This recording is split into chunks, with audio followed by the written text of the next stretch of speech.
Mm-hmm. So what periods of time did you spend in France, Hungary, Egypt? Mm-hmm. Was that as you were raising your kids? Yeah, pretty much. So let's see. After I graduated from college, I moved to Idaho, and that's where I met the kids' father. And we had decided that one day we would go to Hungary so the kids could really learn their Hungarian. And actually, I had my third child in Budapest.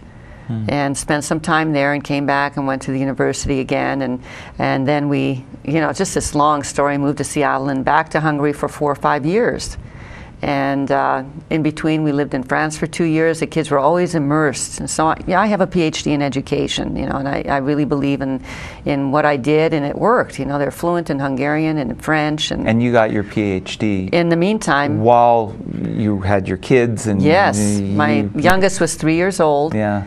And I went to the University of Idaho, and then their father was working on his master's in architecture. So those were great times. The kids they remember us going to school, living this incredible existence on campus. It was a sanctuary up at the University of Idaho, Moscow. University of Idaho. Moscow. Moscow? Yes. As in Russia? Russia, yes. Wow. Apparently at one time, there was fur trapping back in the previous century, and you had Russians coming over, trapping fur, coming through Alaska or whatever, trapping fur in Idaho. And that's how I explain it. Oh, yeah. That's a piece of information I don't think too many people know. Right. Russians coming to Idaho for fur trapping. trapping. Really? Yeah. They even had Hawaiians here. I mean, there's just incredible history. I studied a bit of the history. Owyhee, they've got a county called Owyhee, but it's spelled differently, the way it sounds, Owyhee. But, there's actually, fact that the Hawaiians were there also. I don't know what they were doing. I don't think they were fur trapping, but Chinese were there for gold mining, silver mining. Anyway, yeah. And you were mentioning Bratislava in Slovakia? In Slovakia. Is that the split off of? Between Czech Republic and the Slovakia Republic. And you were saying that it is a gem of a city, that it's on the Danube River. Yeah. That it's just supposed to be right. So after I divorced, I had an opportunity to travel and teach and travel. So I was teaching English. I had a chance to go to Bratislava for a year. And as I told you, it is a gem. It's right on the Danube, and the Danube is untouched. It's in its prime state of, with the embankment. A lot of it is cemented up in Budapest.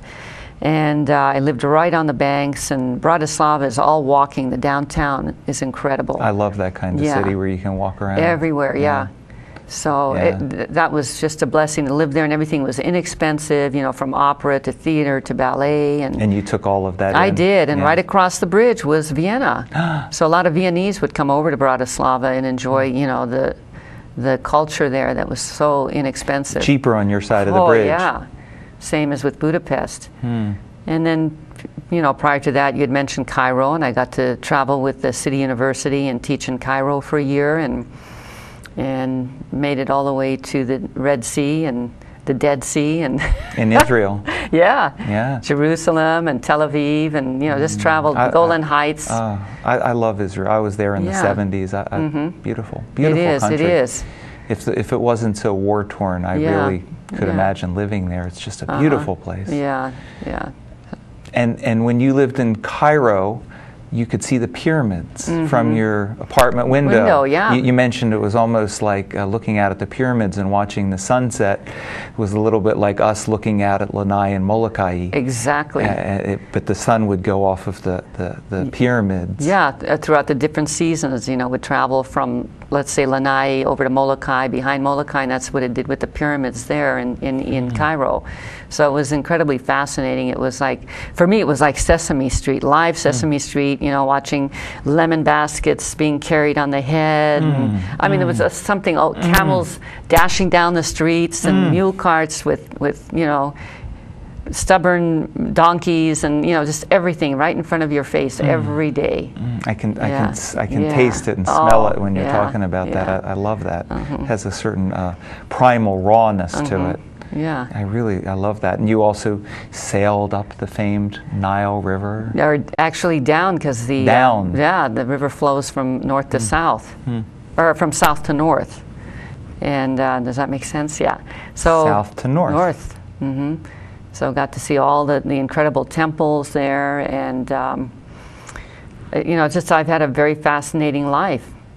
It's and that's just part of it. Absolutely. Well, you worked with the Navy as an instructor. Yeah, and got to travel the world with the Navy. So this was all after I had raised my kids. Yeah. So what period of time was that? This is within the past 10 years or less. This is when I did this. So maybe within a period of 6 years. I don't know. I was able to take care of some of my own things in my own life before I kind of ran out of time, and before I retired from teaching.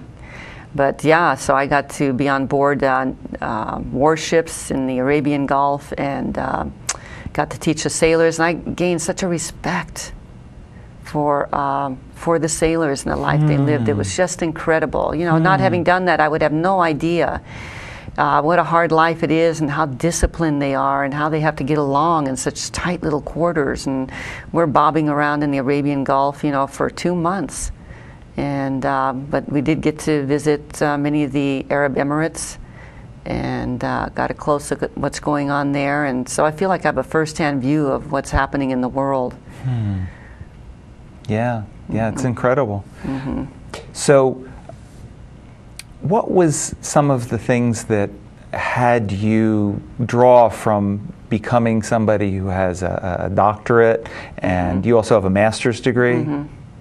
What had you switch gears and become a Yogen? And by the way, what is a Yogen? Why do you use that word? I think that's the politically correct word for today. I've never liked the word yogini. It always seemed diminutive to me. And so now a new word has come out. Instead of a yogi and a yogini, it's just a Yogen. A Yogen. Yeah. So that's the either sex. Right. Yogen. Right. So that works. And I felt I had a calling, Steve. So I finally, after my adult life, because while I was raising kids, I do the yoga by myself. And then I was able to get back into it. And I heard a calling. I heard Om. I never chant. You heard? Om. What's this infinite word. It's the sound. If you had the one primal sound in this universe, that would be the sound. And it's not the O, but it's a Om. It's just an eternal sound, this little buzzing, and it comes from the back of the throat. And you could think of so many other words like mom or home. It's just that. And I heard it, and I knew it was my calling. So I must have genetically something that drives me in that area. And I was getting tired of the grind of teaching. It's a grind. And I felt I put my time in, with my children and educating them as far as I could. And it was time for myself and my body. And so that's what, propelled me to go towards yoga.